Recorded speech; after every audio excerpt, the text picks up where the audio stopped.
omupiira ogukubira ddala. Kali namba 14 etegeeza ki mu kisaawe? Namba 14 yali namba ya muzanyi wange ensinga okwagala. Yali nga Henry Kiwedde. Nga azikuba 14 mu Africa. So era nsambye wano nerabira ddala nga sirina nnyo njawulo naye. Sigirabye. Jeka abantu bange yali abajjako.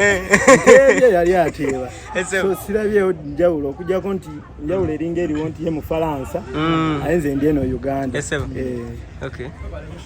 Ekifo kino ndaba nga oli omu ku bakiguddewo. Abantu abayinza okwagala okujja wano kiki baba basuubira? Actually olunaku nasooka okukiraba kino ekifo we nasooka okukiwulira ebbaala ya tabbu nnyo enaakulabye gamba munaakulabye gwemanyi nasomera ali ku mukadde tonayitanga ebbaala eyinza kubanga efaanana etiyo gye bawaana ngenda otutuukayo nga ntewali egikira kololo nga ndala nnyo abantu bonna bagamba nti this is a very good place era nga mu kibalaze twewunyisa ffenna okuba nga kirina akulabye naye nga it's a very nice place bajje bazinge fani omwami Kamenyo buli boboogera ku linnya lyo balaba gwe n'omukwano temutengana omukyala bayinza okugamba ebinyuube byanyangi Katonda yali mugezi nnyo yatonda Adamu era nga tekimala n'agattako Eva so Eva wange namufuna nange ndi okay kakati simubanja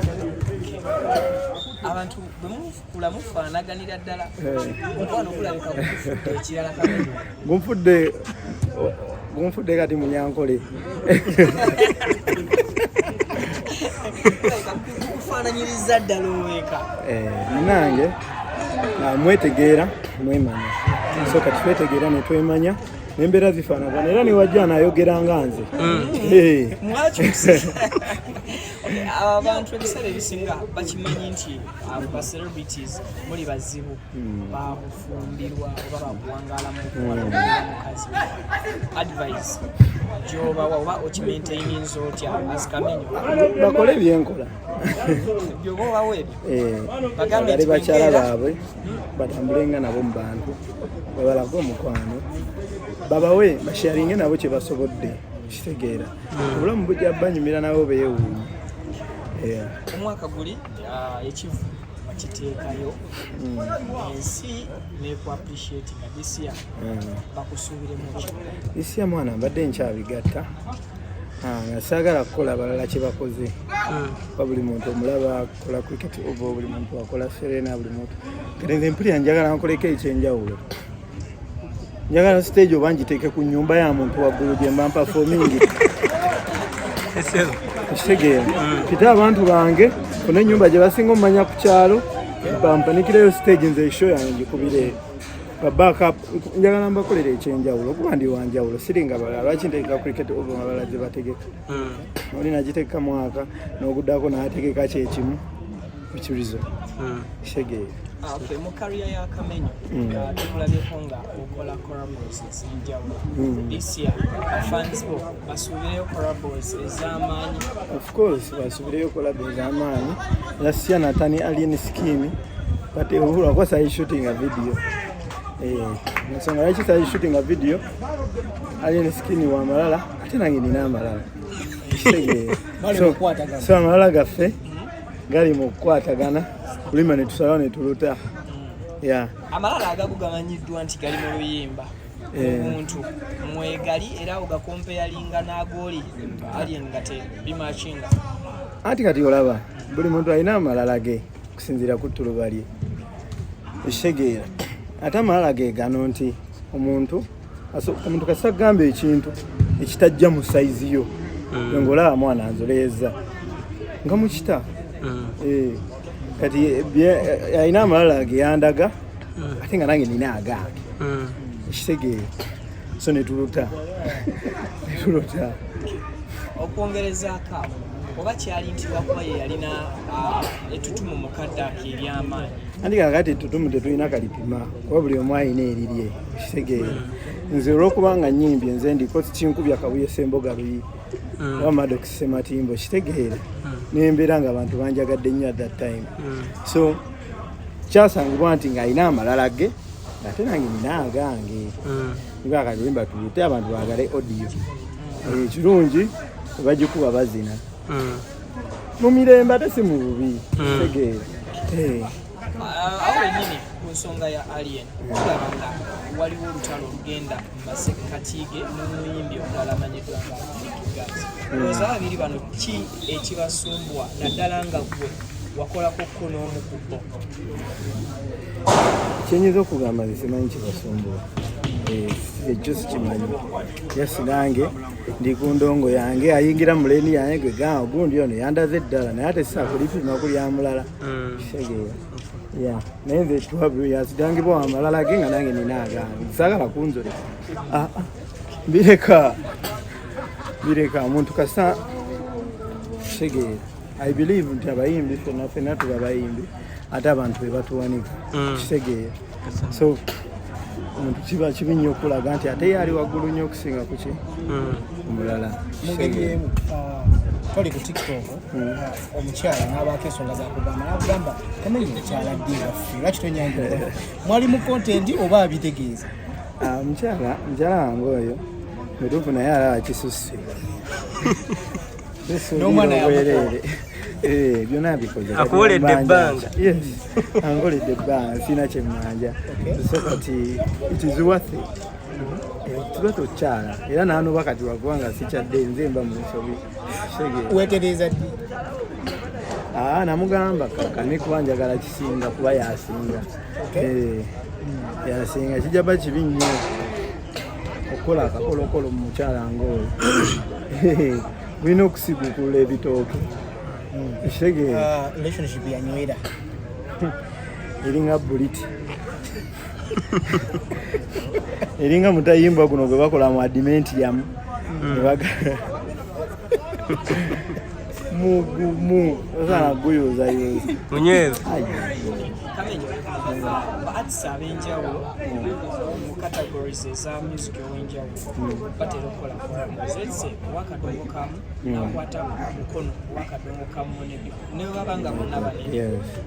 eno mu hip hop gye muli egwe abafanzi bo bakusuubira okubaako korabo n'omuyimbi ali mu kategori ya hip hop ne hip hop tekola kati bafani ba hip hop bonna bamumanyi kati noli naye alinayo bafani be nga ba hip hop naye baba bamumanyi kati twegattako ki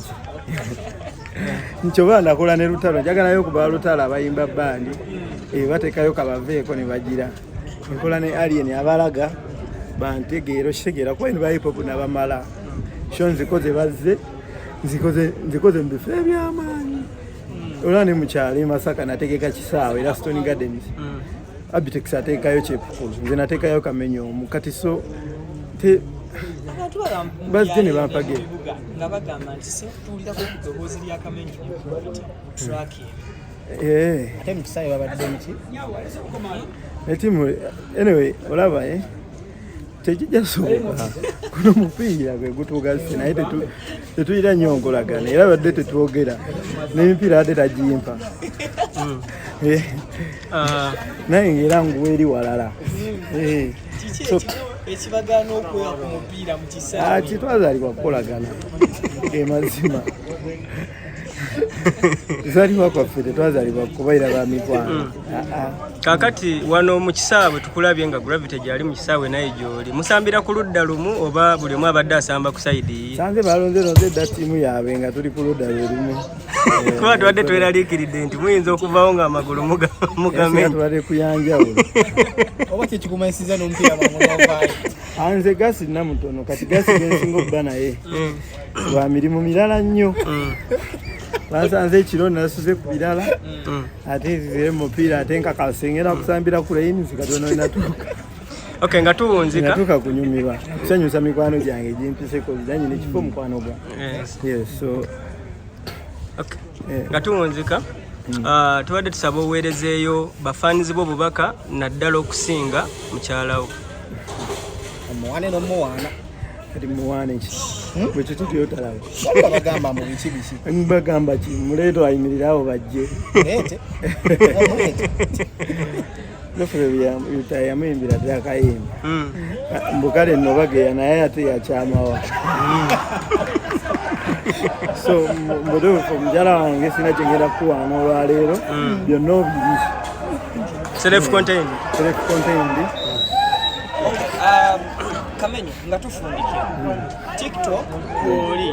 olaba omukwana engeri guli kumuyanya abaana ku TikTok era abamu ku baana batandiseewo ekintu ky'okubanga bakola suicide lwa mukwano kati twakafuna almost cases 3 abavubuka abali kwetira ku TikTok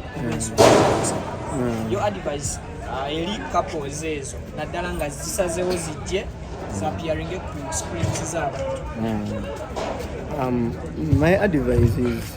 bana atete mukituusako eyo level yakwetta eba esusse aye nawe omanyanga nti bawa akwagala nnyo bamukazi wakwagala nnyo tomudisappointinga nnyo kitegeera manya naye muntu kuba omukwano guluma for real tomudisappointinga nnyo so naye ze advice yembawa naye advice yensinga okuba abanaye mweyagala ate oyagala omuntu mwagalire ddala obulamu bwa kiseera omanye omukwano tegunyuma bino byetudiyamba amwagalako katono jasika kitegeera aba tuli mukwano oba togenda kufuna ngeri gyekinyumamu mukwano ogunyuma nga guli freewete omuntu omwagali museeye muti sibula abafanzi bo yabanjagala eyo n'abatamatira baagala nnyo nze sibalinaako tabu abansobya ne bennasobya mu nsaasire byali bya mwaka guwedde muguno mbadde nkyekuumye sinasobya muntu n'ogwa akatalekeka kamu oli muyimbi gwe tumanyi nga ekisooka anyirira ennyo ekyokubiri ne oba toledizinze music osigala ng'okyalina ssente ezi ssente z'oteeka mu madamu okubanga omukuumiddewo era nga status ye ey'abakyala abanyirira ogimaintaining ssente ozijjawa nga tetukulaba nnyo mu byabufuzi sente zino ziraba zisiima sente zisiima musaayi sijja kulimba nti nkola nnyo oba abantu mukole nnyo omusule naye sente zisiima musaayi bwe ziba zakusiima zijja kugoberera webakulimba naye batokoze bajja kukuyita bakuwa omulimu okole oba ojja kukola ekintu ekyekisiru kitambule obalaba abantu abamu bagamba nti sente bwe ziba tezaaliyo mu famire ekizibu omuntu ozifuna naye sikudaala naye sente zisiima